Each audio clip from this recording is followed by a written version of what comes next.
You ask Tiger to solve. This deals with linear equations with one unknown. The final result is b equals 33/10. Let's solve it step by step. Group all constants on the right side of the equation.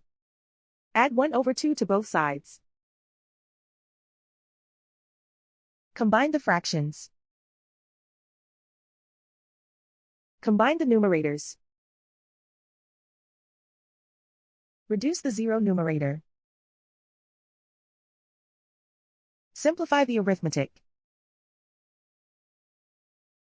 Find the lowest common denominator. Multiply the denominators. Multiply the numerators.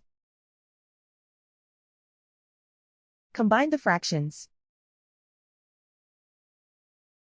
Combine the numerators. Isolate the b.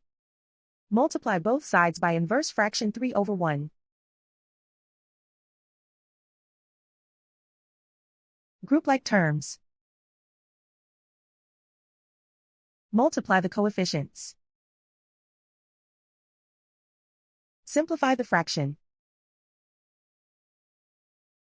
Multiply the fractions. Simplify the arithmetic. And so the final result is b equals 33/10.